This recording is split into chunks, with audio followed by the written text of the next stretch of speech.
Como colombianos amamos nuestro país y nos unimos para seguir adelante, diciendo en una sola voz, avancemos con optimismo, desbloqueando las vías que nos llevan al progreso y pensando en la gente trabajadora de esta hermosa tierra, que necesita un impulso para volver a recuperar la alegría que nos caracteriza, respetándonos los unos a los otros, reconociendo los derechos propios y de los demás, abriendo nuestros corazones al diálogo, y solo así podremos alcanzar la armonía que nos hará renacer, haciendo una vez más que Colombia viva positiva. Positiva, la aseguradora de todos los colombianos.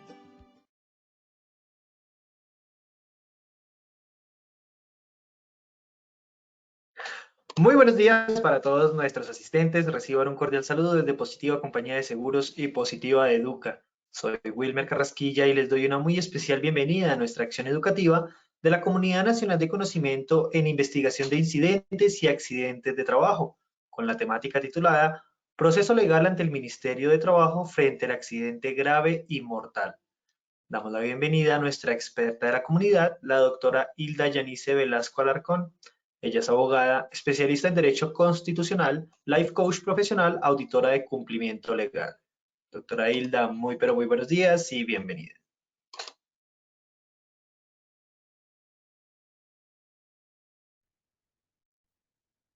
Hola, hola, muy pero muy buenos días a todos. ¿Cómo se encuentran? Qué alegría poder encontrarme con ustedes nuevamente finalizando la semana con un tema tan especial, un tema muy interesante, un tema que nos está permitiendo trascender todo el proceso legal que veníamos haciendo de el accidente de trabajo y de su investigación. Me encanta estar hoy con ustedes. Soy Hilda Velasco Alarcón, abogada, especialista en Derecho Constitucional y en Derecho Laboral, y hoy me ha correspondido acompañarlos en el desarrollo de esta temática tan chévere. ¿Cómo es el trámite de la investigación administrativa que se realiza ante el Ministerio de Trabajo cuando hay un accidente grave o mortal? ¿Y qué pruebas nos puede solicitar el Ministerio de Trabajo frente a este proceso? Ojalá nunca de nuestras empresas estemos abocados a presentar, hacer un debido proceso en estos aspectos. Ojalá no tengamos que llegar a estas instancias. Sin embargo, es importante que tengamos la información de primera mano, que la conozcamos y que siempre, siempre nos preparemos y que esa preparación sea preventiva, no reactiva. El caminito que hemos venido recorriendo bastante interesante de esta ruta de conocimiento ya nos trae a la cuarta temática. Hoy estamos en ese proceso legal ante el Ministerio de Trabajo. La próxima sesión vamos a hablar de la investigación oficiosa y a petición de parte en seguridad y salud en el trabajo y en riesgos laborales. Entonces, en esa próxima que quiero invitarlos a que estén súper atentos a la invitación que la ARL les va a estar realizando, ARL Positiva, Positiva Educa, para que se inscriban en esta acción educativa también que viene. Vamos a trascender, como les digo, ya hemos trabajado en nuestra comunidad temas de metodologías para investigación de accidentes, contexto legal vigente y ahora vamos a concentrarnos en estos trámites administrativos. En las sesiones anteriores hemos hablado de toda la contextualización y la fundamentación legal del accidente de trabajo.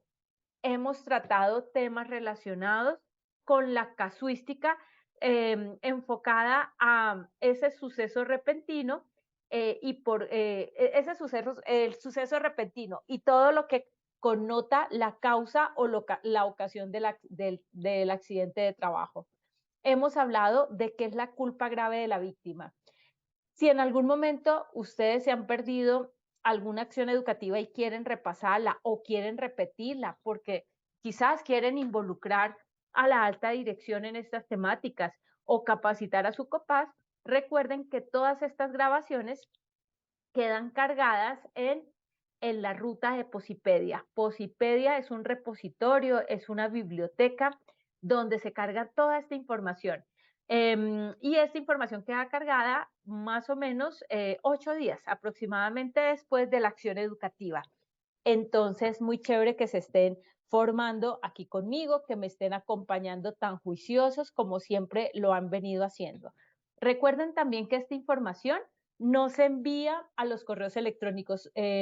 Muchas personas me preguntan esto, ¿esta información me la puede enviar a mi correo? No, ustedes la pueden descargar de Posipedia. Ahorita al final vamos a recordarles la ruta donde encuentran toda esta información de esta y de todas las comunidades educativas que tiene Positiva Educa para ustedes.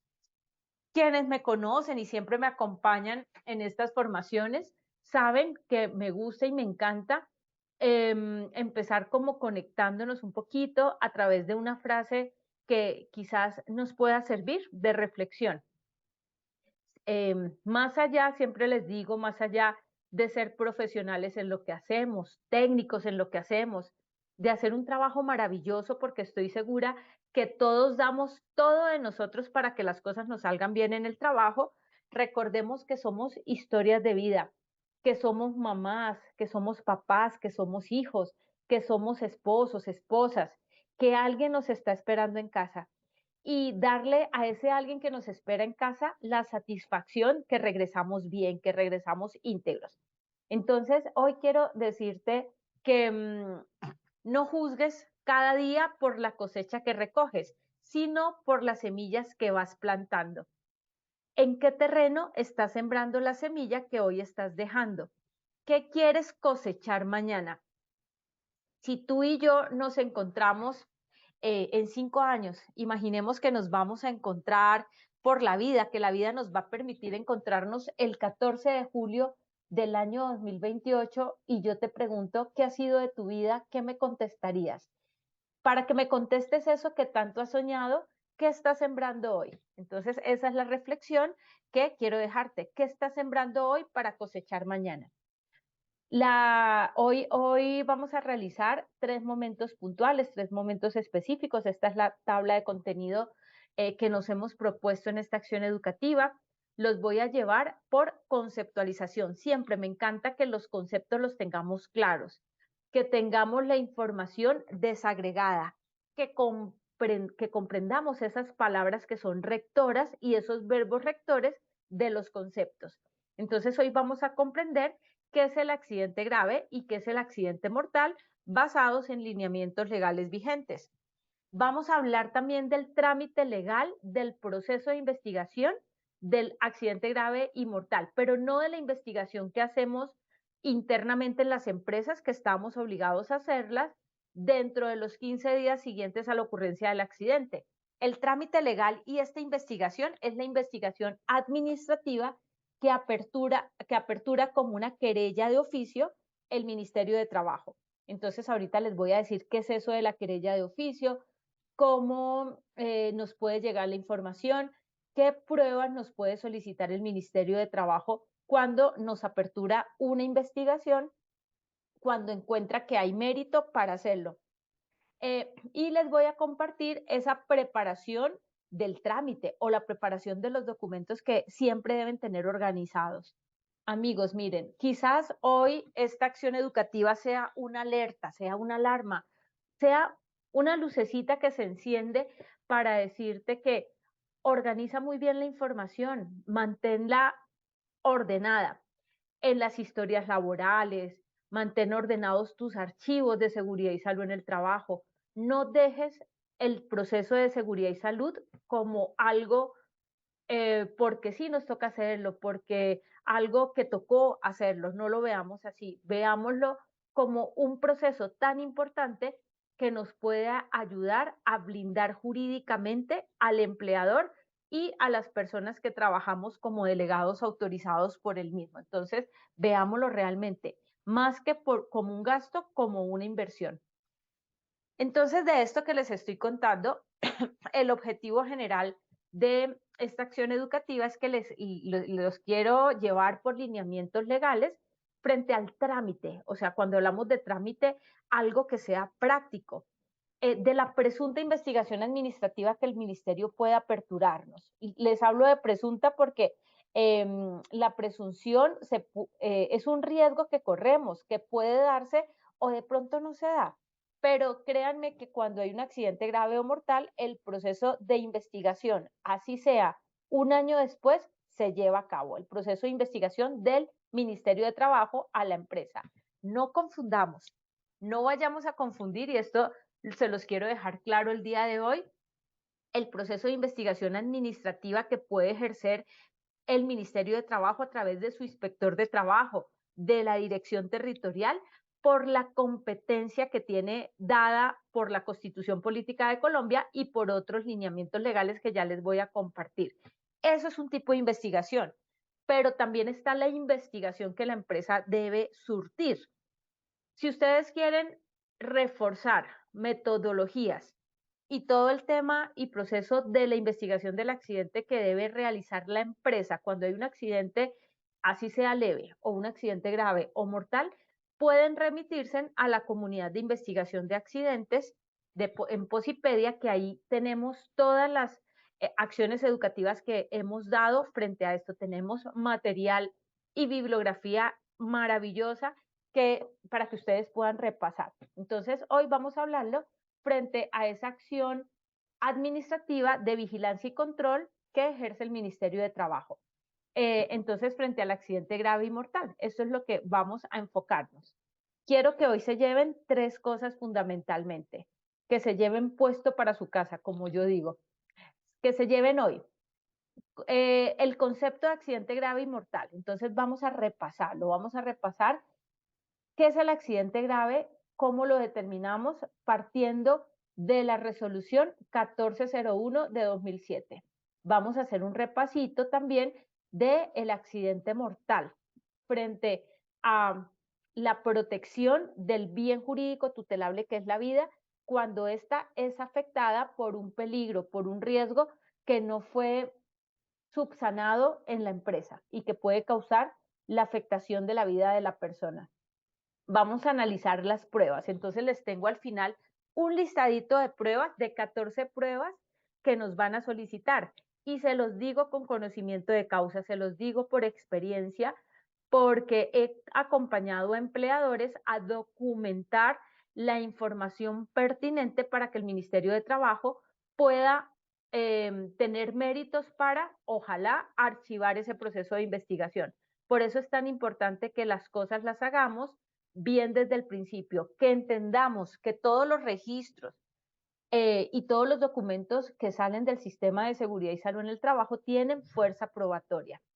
Y en el objetivo 3 quiero orientarles algunas recomendaciones, aunque las recomendaciones se las voy a estar dando en el transcurso de esta hora que vamos a conversar. Les digo conversar, pero no es que, no tanto conversar porque ustedes no van a conversar conmigo, pero sí de la interacción que de alguna manera vamos a tener a través de esta acción educativa. Me pueden hacer y formular preguntas en el chat, esa es una forma de interactuar, pidiéndoles el favor que las preguntas que me formulen allí sean específicas a la temática que hoy estamos desarrollando. Amigos queridos, ¿qué se entiende por accidente grave? El accidente grave está tipificado en el artículo 3 de la resolución 1401 de 2007. Dice que es aquel que trae como consecuencia una amputación de cualquier segmento corporal, como una fractura de huesos largos, como fémur, tibia, peroné, húmero, radio y cúbito, que trae como consecuencia un trauma cranoencefálico. Ya les voy a hacer unas precisiones específicas en estas palabras claves que les estoy leyendo. Quemaduras de segundo y tercer grado, lesiones severas de mano, tales como aplastamiento o quemaduras, lesiones severas de columna vertebral que tenga compromiso de la médula espinal, lesiones oculares que comprometan la agudeza visual o lesiones que comprometan la capacidad auditiva. Entonces, amigos, amputación de cualquier segmento corporal. Que el trabajador perdió el pulpejo del segundo dedo de su mano izquierda. Amigos, eso es una pérdida de un segmento corporal, eso es la pérdida de un segmento, eso es una amputación. Entonces, así sea esta partecita blanda que se llama pulpejo, eso es una amputación. Por lo tanto, es un accidente grave. ¿cómo determinamos que la fractura fue de huesos largos y no de huesos cortos, si nosotros de pronto no tenemos la competencia de médicos? En mi caso soy abogada, algunos de ustedes serán administradores, otros ingenieros. Entonces, ¿cómo lo determinamos? Ustedes han visto que en los certificados de incapacidad aparecen unos códigos. Los médicos nos conceptúan y no nos van a decir que fue una fractura de fémur o de tibia o de peroné. Nos van a decir que fue el diagnóstico, y les voy a poner un número que se me ocurre en este momento. Diagnóstico N0125. ¿Cómo sabemos qué significa eso? Entonces recordemos que nos vamos a la tablita de la Organización Mundial de la Salud, que es avalada y aprobada por Colombia a través del Ministerio de Salud, que es la tabla C de casa, I de iglesia, E de enano, CIE 10. Estas tablitas son permanentemente revisadas y actualizadas. Allí es donde podemos confrontar el diagnóstico médico de ese código que nos especifican allí versus lo que le ocurrió al trabajador. Ahí sabremos si fue fractura de huesos largos o de hueso corto. Si es fractura de hueso corto, pues no se configura como accidente grave. ¿Cuál es el impacto que tiene el accidente grave con relación al accidente de trabajo que no es grave? Pues el impacto o la consecuencia, por decírselo de alguna manera, es que debemos poner en conocimiento al Ministerio de Trabajo. Y esto es en comparación o a diferencia del accidente que no es grave, el accidente de trabajo que no es grave, que se pone en conocimiento de la ARL para la prestación económica y asistencial del trabajador, se pone en conocimiento de manera simultánea a la EPS, pero en ese caso del accidente de trabajo que no es grave, queda en esas instancias, pero si es grave, sí se suma todo el proceso del Ministerio de Trabajo a través de la dirección territorial de la jurisdicción donde ocurre el accidente. Ya vamos a mirar un poquito de esto. Entonces, amigos, ven ustedes que aquí habla de trauma craneoencefálico. Aquí no especifica si el trauma craneoencefálico es leve o es severo. Sencillamente, si el diagnóstico médico es trauma craneoencefálico, inmediatamente se configura como accidente grave.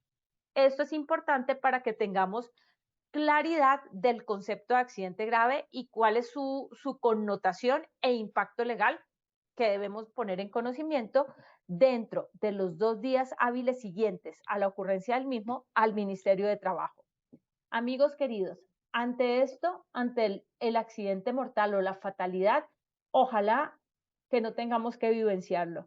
Es muy triste ver que la vida de un compañero de nosotros, de un compañero de trabajo, se apaga, no sé, por no haber subsanado un peligro, un riesgo, una alerta que tuvimos muchas veces, por una distracción, por una, por una instrucción que no planeamos, por una omisión, por una negligencia, por una impericia.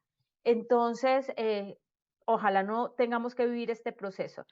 Sin embargo, vamos a conceptualizarlo y les tengo un caso y les tengo un ejemplo para ir como determinando el proceso legal que se apertura a partir de esto, el trámite que el ministerio empieza y cómo apertura el Ministerio de Trabajo la investigación administrativa para la empresa. No es que la empresa solicite la investigación, obviamente nosotros no le vamos a decir, señor ministerio, por favor, venga y nos investiga. No, el ministerio cuando recibe el reporte y la ARL, pues todas las ARLs en Colombia están en la obligación legal de poner en conocimiento también al Ministerio de Trabajo cuando hay un accidente grave o una fatalidad en una empresa afiliada. Entonces es el ministerio el que apertura una querella de oficio. Ya les voy a explicar qué es esto. Y empieza de esa manera el proceso de investigación preliminar. El accidente de trabajo mortal es aquel que trae como consecuencia el fallecimiento del trabajador por causa u ocasión de su trabajo. Recuerdan, amigos, que hemos venido en esta comunidad hablando en repetidas ocasiones qué significa por causa o con ocasión del trabajo. Espero de todo corazón que esos conceptos de las personas que me vienen acompañando ya desde hace un tiempo los tengamos un poquito más claro. Si no, en este momento se los voy a volver a repasar. El accidente por causa del trabajo es la relación directa para la cual hemos sido contratados. El accidente que ocurre con ocasión del trabajo es una relación indirecta. Ocasión es igual a subordinación. Es posible que en este accidente el trabajador esté, aún estando fuera de las instalaciones de la empresa o fuera del horario laboral, si está subordinado, cumpliendo una orden de su empleador, y empleador debemos entenderlo, como les he repetido en diferentes oportunidades, podría ser también su delegado autorizado, un supervisor de área, un coordinador, un jefe inmediato, un líder de proceso.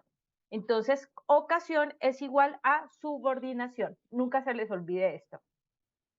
Ejemplo del accidente mortal que en este caso ocurre por causa del trabajo, es decir, relación directa para la tarea para la cual el trabajador fue contratado. Un trabajador de la empresa, me estoy inventando el nombre, ese nombre de empresa no existe, sencillamente me lo inventé, de la empresa fulanita que realiza sus labores en alturas, está en una jornada de trabajo, en su jornada de trabajo normal, limpiando las ventanas en un 10º piso, en un edificio. Esa era su tarea, para eso fue contratado. Como no se ajustó correctamente su arnés y no hicimos una verificación de ese control operacional del elemento de protección personal, que el señor se lo ajustara adecuadamente, en ese caso quizás hubo una omisión, hubo quizás una imprudencia o no sabemos, una impericia, el trabajador pierde el equilibrio y cae desde la altura mencionada. Imaginen ustedes una caída desde un 10º piso. Imaginen ustedes que esa caída, porque no se ajustó adecuadamente su arnés, puede ser que el arnés estuviese en buen estado, pero no se lo ajustó debidamente. A veces esas actitudes, actos inseguros que tenemos, o también la falta de verificación de los controles, hacen que las personas terminen afectando su bien jurídico tutelable. El bien jurídico tutelable es ese bien inmaterial que tenemos todos, la vida. Bien jurídico tutelable, bien inmaterial, la vida con conexión a la salud y a la integridad. La caída de este trabajador le produjo trauma craneoencefálico y en este caso el diagnóstico fue trauma craneoencefálico severo. Es decir, que si el señor hubiese quedado vivo, porque el señor falleció, hubiese sido connotado como un accidente grave. ¿Recuerdan el concepto de accidente grave, el trauma craneoencefálico? Pero es que además de ese trauma craneoencefálico, el señor tuvo fracturas de fémur y fémur también es un hueso largo. Por todos lados un accidente grave que al pasar de los días le conllevó a su fatalidad, a su muerte. Y además tuvo fracturas de diversas costillas, por eso esas fracturas de hueso largo, el trauma craneoencefálico, es ya connotado como accidente grave. Con posterioridad, pasados unos días, el señor pues no aguantó esas lesiones, lesiones muy fuertes. Miren, nuestro cuerpo, nuestro cuerpecito es vulnerable, somos vulnerables. Cualquier pellizquito nos duele. Imagínense si cualquier cosa nos golpeamos en el dedo pequeñito del pie con el borde de la cama y todo lo que nos duele, imaginen ustedes un accidente por una caída desde esa altura. Con posterioridad, este señor sufrió deficiencia respiratoria, lo que le provocó su muerte, pasados unos días. Entonces, el accidente inicialmente fue configurado como grave. Posteriormente, el señor falleció. Entonces, cuando ocurre esto, en primera instancia se apertura un proceso de investigación en la empresa para determinar la causa raíz, la causa real del evento, para organizar y establecer un plan de mejoramiento que debe ser entregado también a la ARL, porque a partir de ese plan de mejoramiento la ARL va a hacer seguimiento. Recordemos que la ARL tiene una función de vigilancia y control delegada por el Ministerio de Trabajo. El Ministerio de Trabajo también nos va a pedir los soportes del desarrollo de ese plan de mejoramiento. Por eso siempre les he dicho, en la comunidad de investigación de accidentes que tenemos una acción educativa muy chévere que se llama cómo establecer un plan de mejoramiento en una investigación, que todo lo que ahí plasmemos debe ser llevado de verdad a la realidad. No es llenar espacios por cumplir un requisito, es de verdad cumplirlo, porque sobre esto nos van a hacer seguimiento. Entonces, en primera instancia se notifica dentro de esos 2 días hábiles siguientes a la ocurrencia del accidente, tanto a la ARL con copia a la EPS del trabajador accidentado, con copia al Ministerio de Trabajo, y posteriormente, como esto causa la muerte del trabajador, hay que también complementar la información e informar que el accidente de grave pasó a una fatalidad, a un accidente mortal, a la muerte, y que condujo a la muerte del trabajador. Tenemos en otras acciones educativas todo el proceso y toda la temática de responsabilidad legal en este proceso. ¿Qué se apertura? Una cosa, y les he dicho siempre, siempre, y les hago mucha precisión, una cosa es la prestación económica y asistencial, y lo que le compete a la ARL cubrir a través de la póliza de riesgos laborales. Pero otra cosa que trasciende lo extracontractual es todo la indemnización posible que debe realizarse a quien hace la reclamación legal. En una posible demanda se pueden ver responsabilidad civil, responsabilidad penal, responsabilidad solidaria. Entonces, frente a estas responsabilidades, esas responsabilidades ya exceden el contrato. El contrato de trabajo, que es el vínculo jurídico que tiene trabajador y empleador, lo cubre la póliza de riesgos laborales, pero lo extracontractual, lo que va más allá, entonces ahí se empiezan a revisar las responsabilidades. ¿Quién dio la orden? ¿Cuáles fueron los controles que no se llevaron a cabo? ¿Qué pasó? ¿Cómo ocurrió? ¿A quién le ocurrió? ¿Por qué ocurrió un accidente mortal si lo más importante que todos tenemos es la vida y la integridad? Y allí se puede configurar y se los voy a decir duro, pero esa es una realidad, un homicidio culposo o un homicidio doloso frente a la pérdida de una vida en el trabajo. Y eso es fruto y fuente de otra acción educativa, pero los quiero invitar y motivar a que las repasen en las comunidades donde ya lo hemos tratado. Amigos queridos, el proceso de inspección, vigilancia y control ante los accidentes graves y mortales que realiza el Ministerio de Trabajo lo realiza a través de un procedimiento administrativo. Ese procedimiento administrativo está arreglado para el Ministerio de Trabajo conforme lo manda la Constitución Política de Colombia, el Código de Procedimiento Administrativo y de lo Contencioso Administrativo, la Ley 1437 de 2011, que ha sido modificada por la Ley 2080 de 2021, todo lo contencioso administrativo. La Ley 2080 bueno, ahí ya se la repetí, 2080 de 2021, y concluirá con un acto administrativo. Ese acto administrativo motivado debe concluir si hay elementos probatorios que conlleven a aperturar una sanción al empleador, a la empresa, partiendo y cubriendo y después de realizarse un debido proceso, o terminará con el archivo del caso. Ese archivo del caso es la exoneración de la investigación, es la exoneración al empleador, donde el empleador va a comprobar que sí actuó de manera diligente y oportuna frente a los controles operacionales que debía realizar. Entonces puede darse el archivo del caso porque no se encontraron méritos para interponer una sanción, o puede haber una terminación anormal del proceso.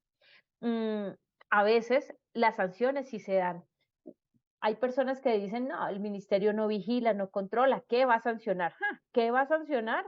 Sí, señores, el ministerio puede llegar después de un debido proceso hasta cerrar parcialmente un centro de trabajo o totalmente una empresa, cuando encuentra que las condiciones de seguridad y de salud no son las adecuadas para la protección de las vidas de las personas, de sus trabajadores. ¿Qué es una querella? Y ya les hablo de la querella porque así llega el oficio del acto administrativo que apertura ese proceso de investigación. el Ministerio de Trabajo la apertura como una querella de oficio.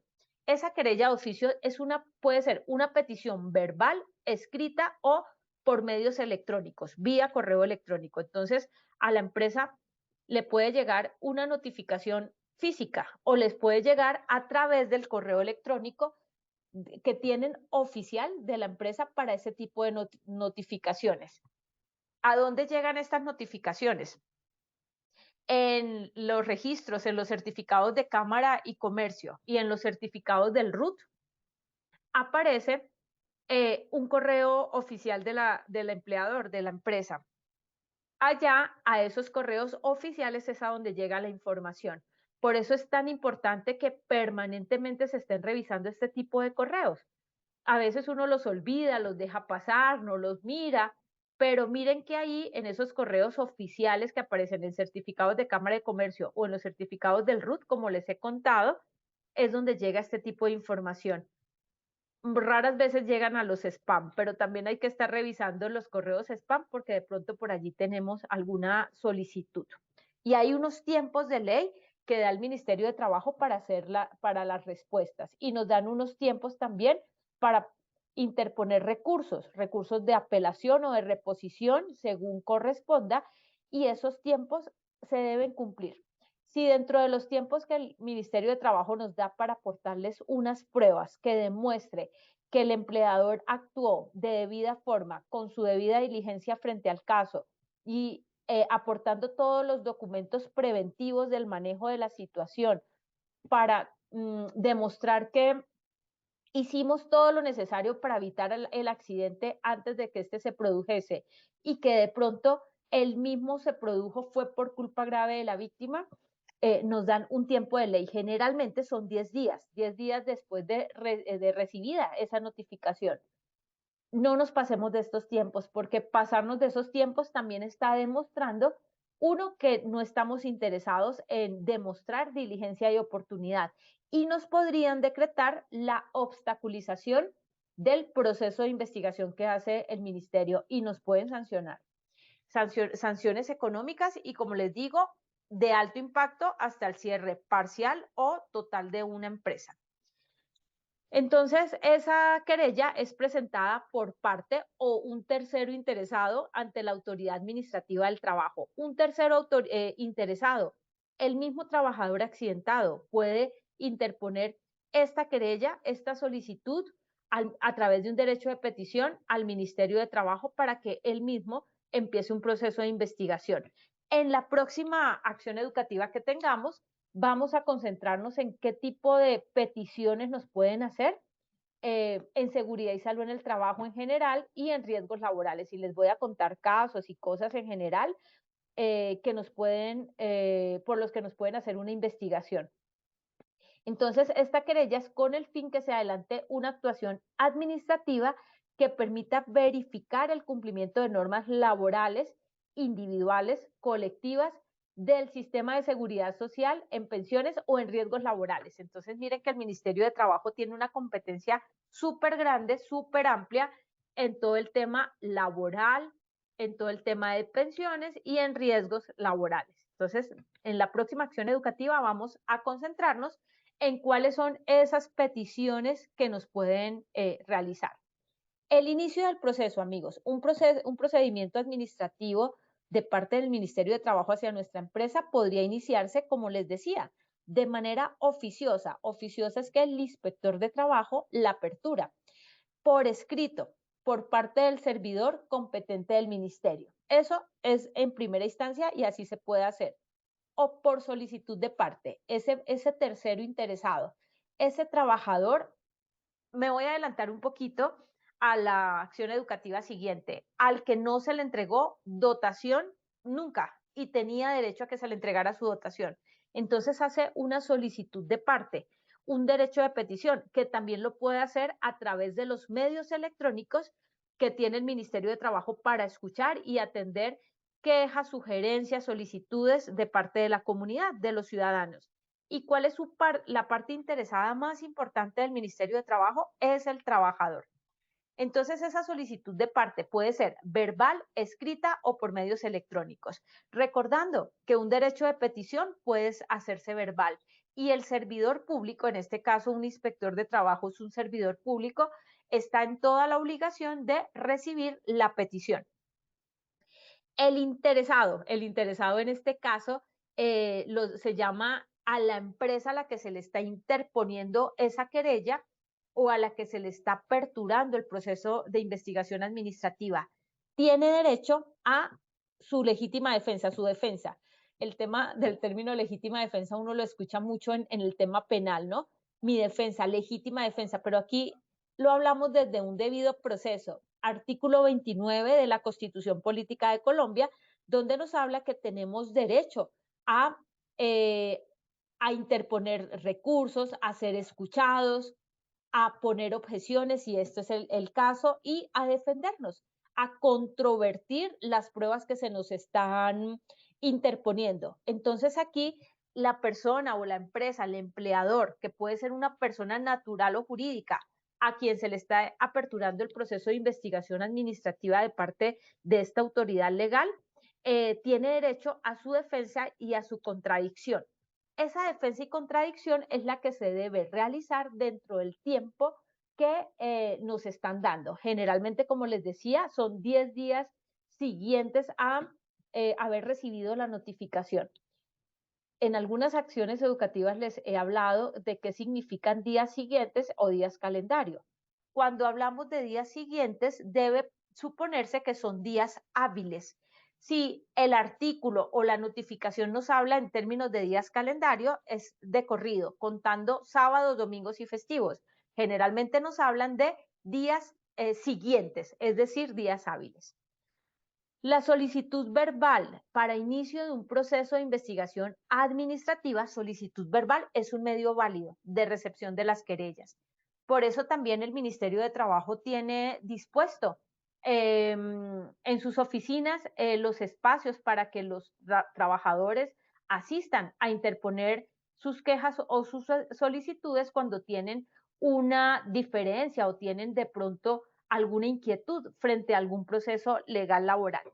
En este caso, también, por ejemplo, del trabajador accidentado y que falleció, su familia podría ser o su apoderado legal, un abogado apoderado de esta persona que se convierte en una víctima, puede ir a interponer esa querella y esa querella, si se interpone en medio verbal, se presupone que es un derecho de petición y asimismo es recibida.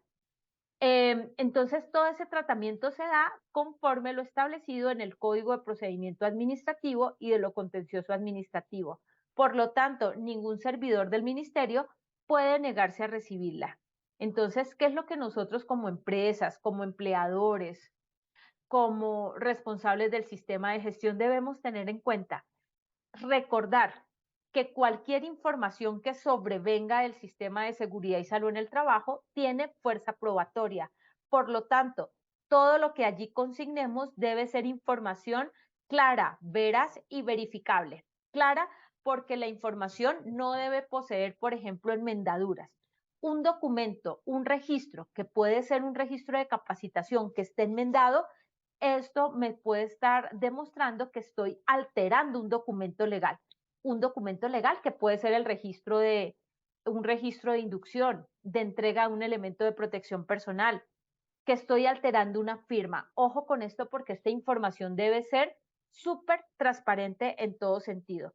Debe ser veraz, veraz quiere decir verídica, debo decir la verdad porque si no puedo estar incurriendo en falsedad en documento. Y todo lo que atañe, por ejemplo, al tema de riesgos laborales, un accidente de trabajo es documento público. El FURAT es un documento público.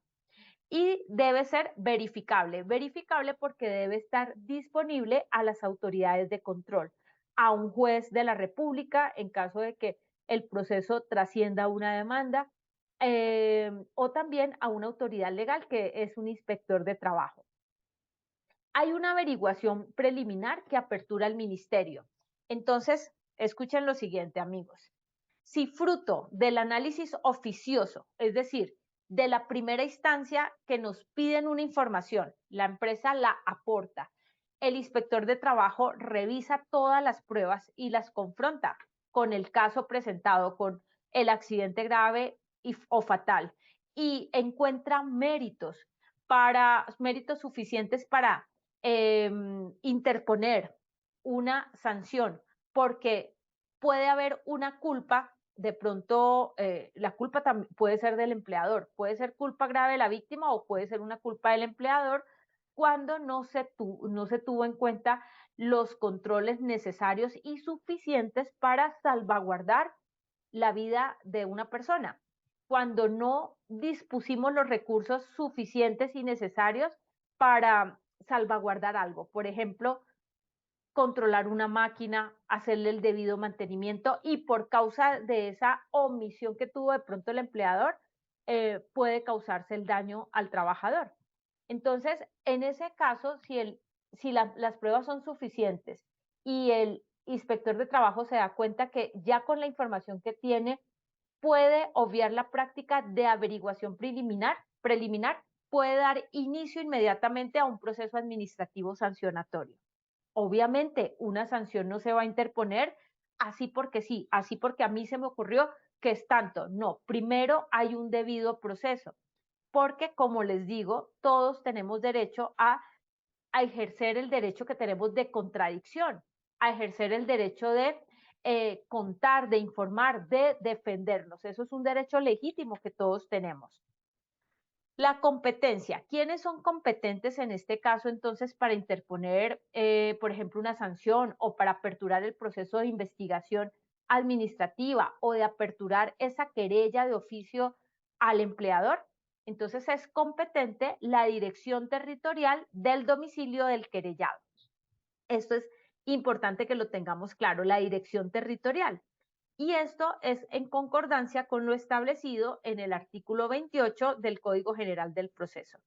En el Código General del Proceso también hay unos temas bastante interesantes que nos determinan qué otras pruebas podrían solicitarse en caso de que las pruebas que nos van a pedir no sean suficientes para determinar el mérito para interponer una presunta sanción o no. Ahorita vamos a hablar de eso.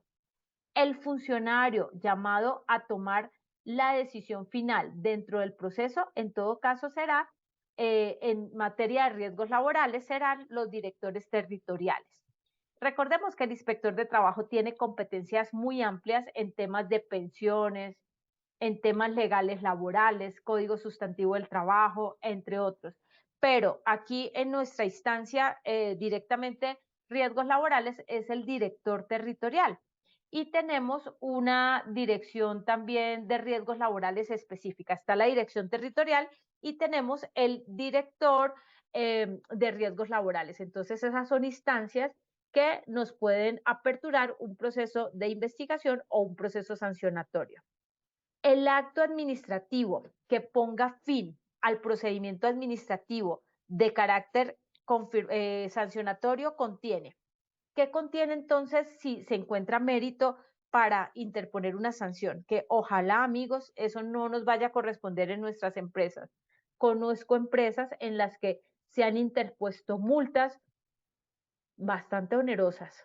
Una multa de 200 millones de pesos, por ejemplo. Eso puede acabar hasta con el patrimonio de un empleador. ¿Por qué?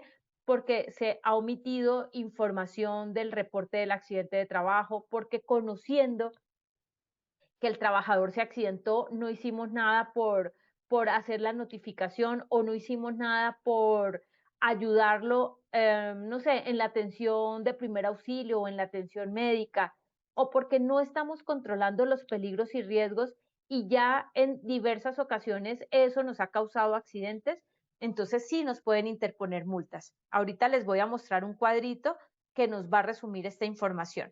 Entonces, ese acto administrativo de carácter sancionatorio incluye la individualización de la persona natural o jurídica a sancionar. Hay empleadores que dicen, ah, esa es una sanción más, eso se hacen los locos para pagar. Ojo, porque un acto administrativo como los que genera el Ministerio de Trabajo tiene mérito de título ejecutivo. Y con ese mérito de título ejecutivo, el patrimonio del empleador o digamos sus activos, por ejemplo, máquinas, herramientas, etcétera, pueden ser embargados. Entonces no es tan así de que hay una sanción y me hago loco y no pago. Pilas porque esto sí tiene mérito de título ejecutivo y se pueden embargar bienes a la empresa. Debe contener el análisis de los hechos y las pruebas con base en los cuales se interpone la sanción, las normas infringidas con los hechos probados y la decisión final, bien sea de archivo o de sanción, correspondiente a los hechos. En un momentito les voy a mostrar un ejemplo práctico de una empresa a la que se le aperturó una querella de oficio o sea, es decir, una investigación administrativa preliminar, porque tuvieron un accidente fatal, un accidente de tránsito que fue accidente de trabajo. Pero al final de demostrar que el empleador actuó con debida diligencia, oportunidad y que se generó la situación por un caso fortuito, por un hecho de un tercero, el proceso fue archivado. Entonces, se consideró que no había mérito para continuar el proceso de investigación, mucho menos para establecer una sanción al empleador. Entonces, ya les voy a mostrar todo un proceso donde el caso fue archivado.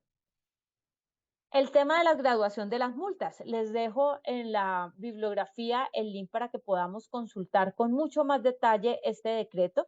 Hoy no nos vamos a detener mucho en el decreto 472 de 2015, que es el que nos determina las multas específicamente para todo un proceso de riesgos laborales, porque no alcanzaríamos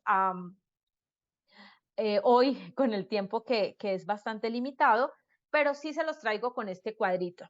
Miren, una graduación de multa se realiza a través de un proceso administrativo primero, una investigación y un debido proceso, donde se le permite al implicado, al investigado, que es el empleador, persona natural o jurídica, que demuestre las pruebas que contradigan los hechos que el ministerio está interponiendo o que demuestre que sí actuó con la debida diligencia y oportunidad preventivamente frente al caso.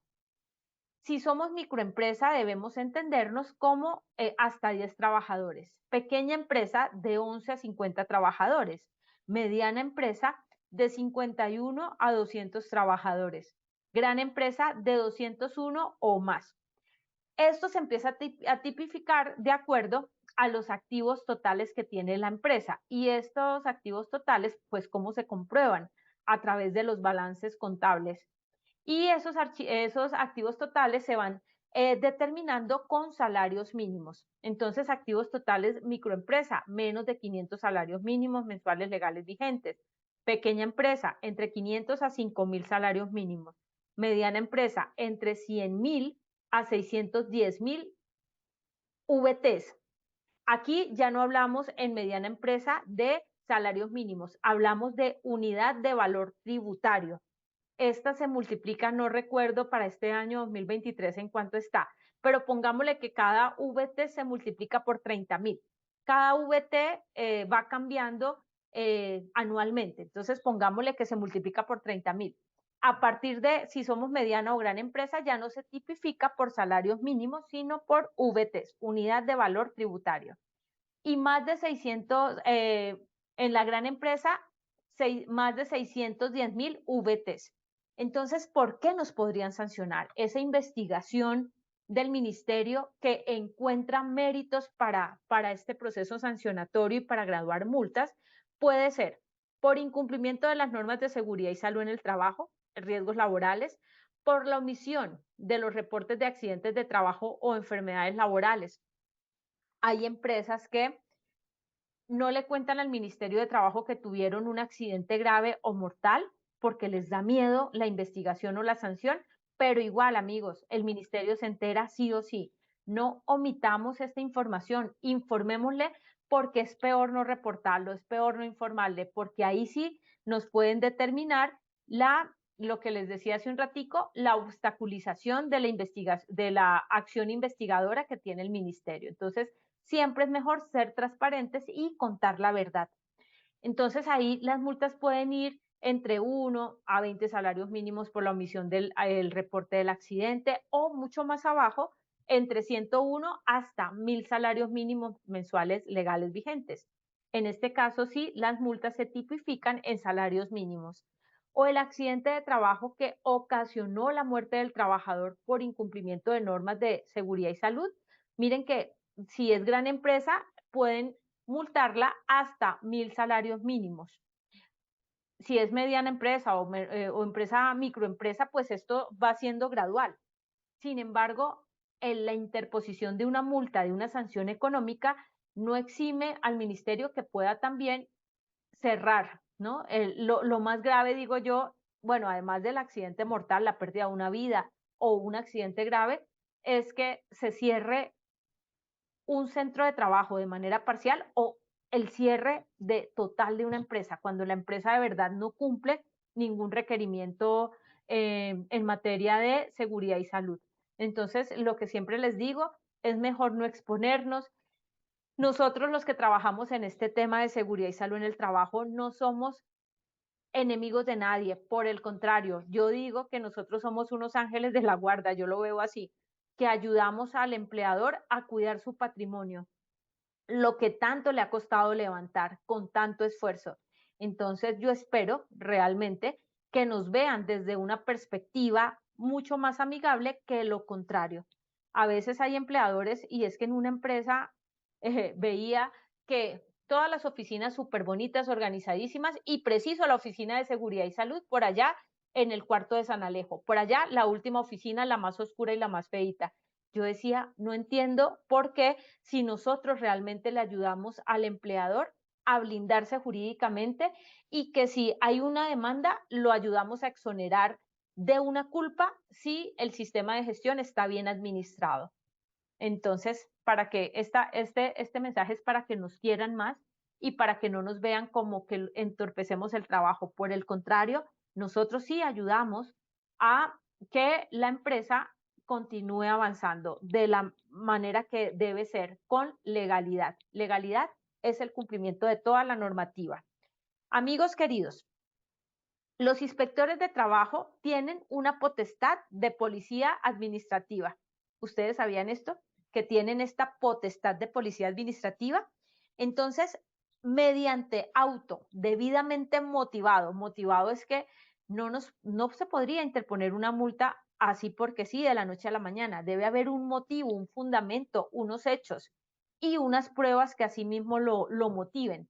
Podrán, lo que les decía hace un momentito, de acuerdo al decreto que acabé de mencionarles, el decreto 472, el de 2015, el que acabamos de ver acá, eh, pueden determinar la clausura del lugar de trabajo cuando existan condiciones que ponen en peligro la vida, la integridad y la seguridad personal de los trabajadores. Aquí no solamente hablamos de la vida, porque la vida es lo más importante, pero es que es vida más salud, más integridad, o sea, véanlo como un combo completo. Siempre digo que uno no puede hablar solamente de la vida como en términos absolutos, porque podemos tener vida, pero si estamos postrados en una cama, sin poder movernos, porque ese accidente nos dejó de esa manera, sin poder salir a cumplir nuestros sueños y nuestras metas, a desarrollar las actividades que sabemos hacer, entonces realmente eso no es vida. Por eso debemos comprenderlo de las tres maneras: vida, salud, integridad. Esto es un ejemplo y ya empiezo a cerrar por acá mi acción educativa del día de hoy y paso un momentito al chat a ver si tenemos alguna inquietud. El ejemplo de una empresa a la que se le aperturó, ¿se acuerdan del trámite de inicio, que es la averiguación preliminar? Hay una radicación, hay un auto donde le informan a la empresa que inicia y se apertura una averiguación preliminar dentro de una querella instaurada y radicada bajo tal número de referencia. Querella instaurada, ¿quién la apertura? Un inspector de trabajo. ¿A partir de qué? De un FURAT, formato único de reporte de accidente de trabajo, porque el accidente fue mortal. Entonces, eso es como la competencia que tiene la dirección territorial, el inspector de trabajo, para iniciar todo el proceso de investigación. Entonces, llega así. Este proceso, esta apertura llega a través de correo electrónico. Cuando les lleguen estos documentos por correo electrónico, imprímanlos y pónganle un sellito de erradicación donde pongan se recibe tal día a tal hora, porque a partir de ese momento se empiezan a contar los tiempos para dar respuesta. Que si llega en físico a la empresa, entonces que la persona de mensajería les entregue los documentos a tiempo, igual ustedes le ponen un sellito y ponen la hora en que lo recibieron, porque puede pasar que aparece de fecha una semana antes y yo hasta hoy, 8 días después, estoy recibiendo el documento. Entonces, yo lo recibo, le pongo un sello garantizando con mi firma que lo estoy recibiendo hoy, 8 días después, entonces a partir de hoy empiezo a contar el tiempo de respuesta. Y cuando contestamos el documento, cuando contestamos este auto, escribimos documento, notificación recibida, tal día a tal hora. Amigos queridos, averiguación preliminar. Miren que esto es un auto. El auto es la forma como las entidades administrativas, las entidades del Estado se pronuncian. Entonces, ellos se pronuncian a través de autos. Entonces dice que teniendo en cuenta el Código Sustantivo del Trabajo, el artículo tal, el artículo no sé qué de esta ley, se va a aperturar a tal empresa un caso, el caso para determinar la probabilidad o verosimilitud o como la potestad que tuvo el empleador, potestad hablándolo en términos de posible y presunta culpa frente al caso que se presenta. Entonces van a identificar si hubo una falla o una infracción del empleador y si el empleador de alguna manera es responsable de ese daño causado. Si fue el empleador o fue una persona natural, porque posiblemente también pueda ser que es un trabajador, un delegado autorizado, quien sea el que inmediatamente dio una orden que causó ese daño. Entonces, ojo con lo que para nosotros a veces es urgente, que realmente no es tan urgente. Yo digo que lo urgente realmente es lo vital, es lo que puede afectar la vida o la integridad de alguien, pero lo urgente, de pronto hacer, no sé, un informe, entregar una cosa, un documento, poner a correr a la gente locamente porque a mí se me olvidó algo. Entonces, ojo con esto, las instrucciones que demos deben ser planificadas, deben ser previstas, deben ser preventivas y siempre debemos pensar en el peor escenario posible. Si yo pienso en el peor escenario posible, soy capaz de formular mejores controles. Acuérdense, siempre les he hablado en esta comunidad de la famosa ley de Murphy. Lo que saldrá mal, sale mal. Entonces es mejor que planifiques las cosas. Deja de estar corriendo tanto. Deja de hacer correr a todo el mundo que no los dejas ni siquiera respirar porque se te olvidó hacer algo en el debido momento. Tomémonos una pausa para pensar qué control debemos ejecutar para realizar esa tarea de la mejor manera posible, de la mejor manera posible. Lo más importante para todos, mucho más allá de cumplir nuestras tareas en la empresa, que estoy segura que las hacemos súper bien, porque nosotros siempre damos todo de nosotros, es que podamos regresar bien a nuestro hogar, completicos, sanos, a compartir con nuestras familias. Amigos queridos, con esta diapositiva voy a cerrar porque ya el tiempo se me pasó volando. Dios mío, eso me voló. Pruebas solicitadas en el proceso de investigación administrativa nos van a pedir sí o sí copia del contrato firmado. Eviten estar haciendo contratos verbales, contrato firmado, copia del comprobante de la seguridad social, de la planilla integral, donde se incluyan el pago y se vea el pago reflejado de la ARL. Entonces nos van a pedir de unas planillas específicas, de los meses de ta. Ahí ellos nos los especifican. Nos van a pedir la copia legible de la investigación del accidente de trabajo que se realizó la empresa y de la evidencia de la erradicación de esa investigación a la ARL. Y ahí nos van a pedir que esa investigación esté firmada y haya sido con participación del equipo investigador del accidente. Recordemos que el equipo investigador se organiza de acuerdo a lo delimitado por el artículo 7 de la resolución 1401/2007. Nos van a pedir copia del concepto técnico y las recomendaciones emitidas por la ARL después de esa investigación realizada. Es decir, que la ARL nos va a estar haciendo seguimiento al cumplimiento del plan de mejoramiento que el equipo investigador dejó manifiesto en ese documento de informe.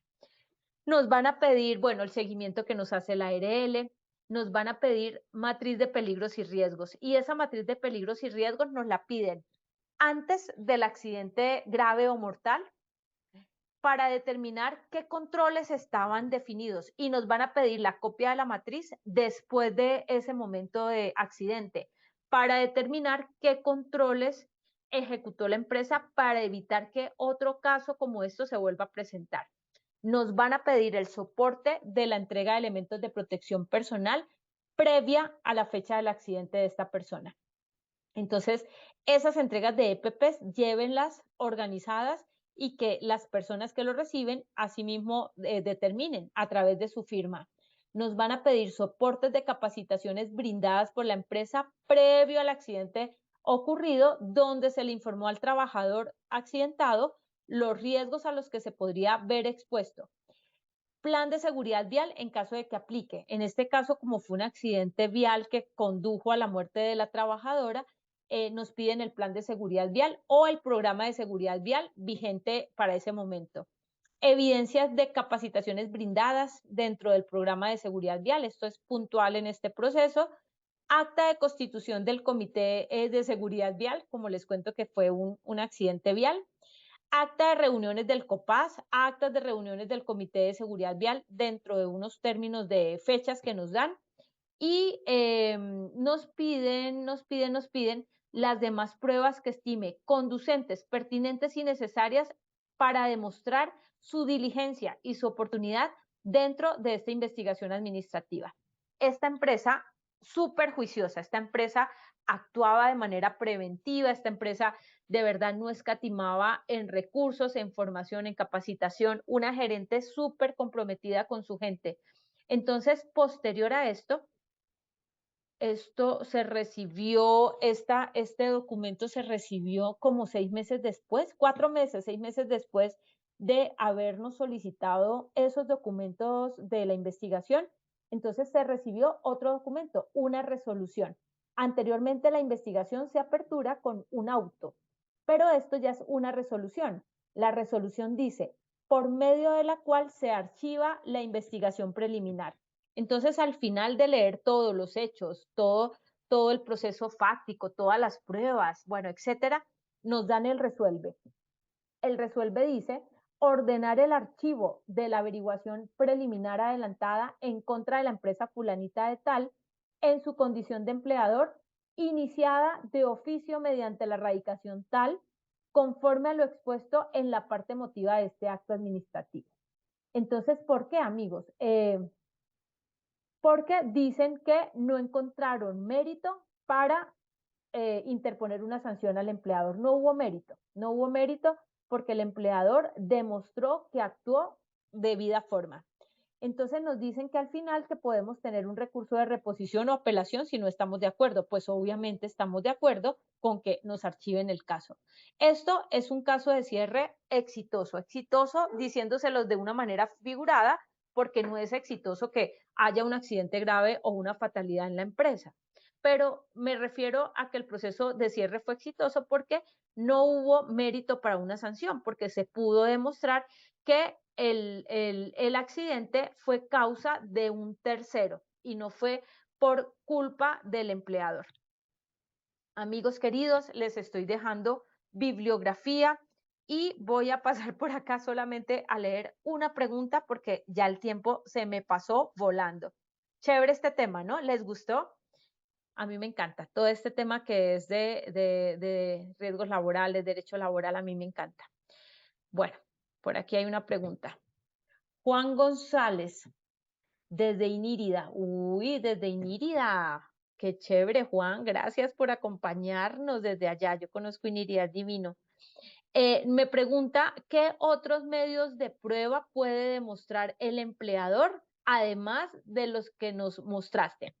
Juan, mira, pueden ser esas pruebas que están determinadas en el artículo 165 del Código General del Proceso. O sea, no solamente son pruebas que nos da el sistema de seguridad y salud en el trabajo. Recordemos que la ley aquí se armoniza con un conjunto de normas, de resoluciones, de decretos, entre otros. Entonces aquí se puede armonizar con un código general del proceso.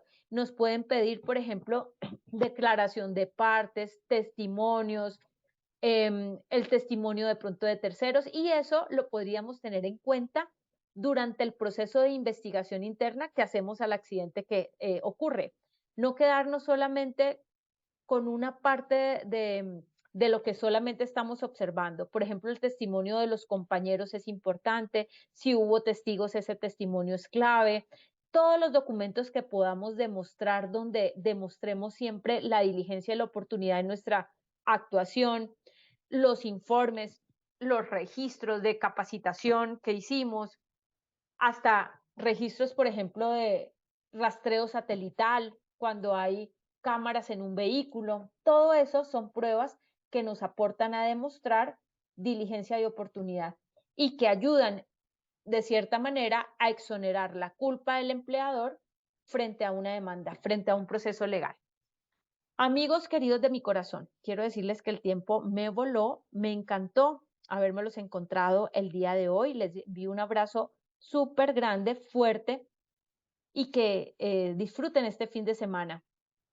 Disfruten con sus familias, valoren todo lo que tenemos. Tenemos un techo donde resguardarnos, tenemos alimento, estamos vivos, podemos respirar, nuestras partes del cuerpo están completicas.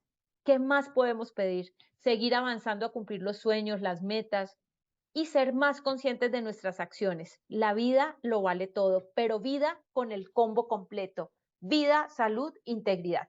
Recuerden que esta información, para los que me están preguntando, la encuentran en posipedia.com.co. La comunidad que hoy nos compete es la comunidad de investigación de accidentes, pero ahí van a encontrar todas las comunidades educativas. Un abrazotote y gracias a Positiva Educa por invitarme siempre a compartir con ustedes. Adiós, adiós.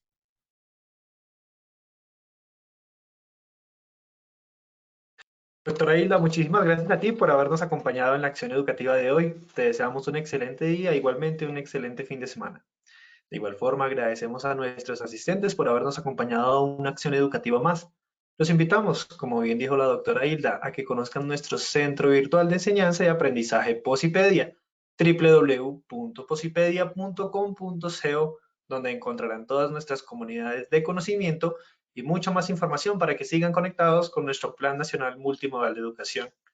Recuerden que el certificado de este evento web se generará para todos nuestros afiliados de 1 a 8 días hábiles después de terminar la acción educativa y podrán acceder a él por medio de nuestro portal Posipedia en la sección Edúcate.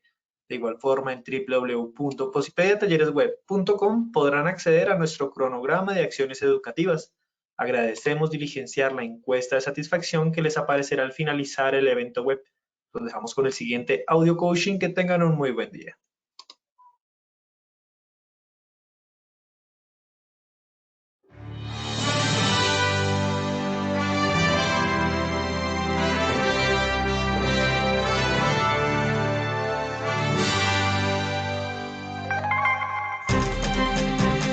Bienvenidos. A partir de ahora dispongan cada uno de sus sentidos para vivir y disfrutar las experiencias sonoras de Positiva Educa.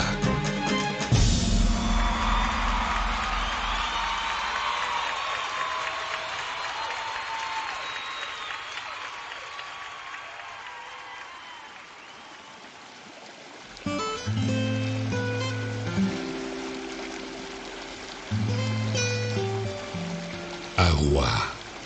Conjunto de gotas cristalinas y de consistencia liviana, tan transparentes como la verdad, complacidas de unirse para ser un mar de oportunidades, y ofrecerse sin reservas a todos los espíritus sedientos de gozar una buena existencia.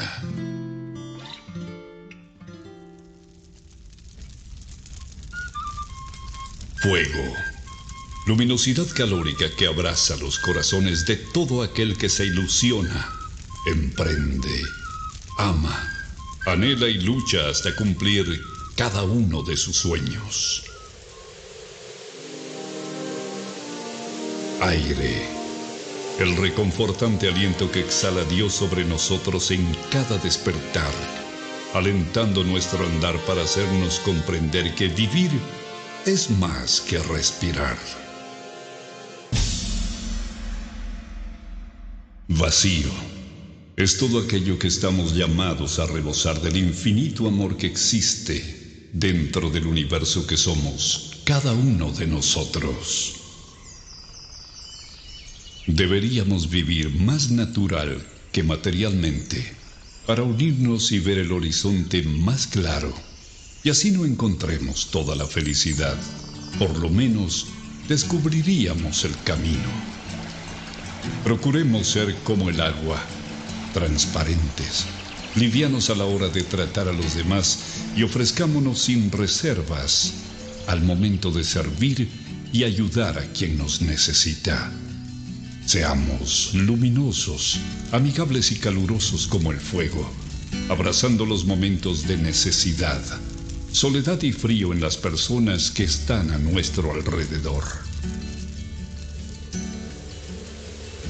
Si fuésemos como el aire, respiraríamos todo lo bonito que hay en los demás y exhalaríamos todas las cosas buenas que llevamos dentro, dejando atrás todos los malos sentimientos que nos aprisionan el corazón. Solo así sentiríamos en vida el verdadero vuelo de nuestras almas. Si nos arriesgáramos a descubrir y adentrarnos en el vacío del que nos hemos llenado, seguramente encontraríamos que allí es donde están algunas de nuestras barreras que nos impiden expresar todo lo valioso que tenemos dentro. Trabajar con toda la sensibilidad de nuestro ser nos brinda la oportunidad de aprender y practicar la esencial misión de nuestra vida, que es florecer. Trabaja con amor. Colombia vive positiva.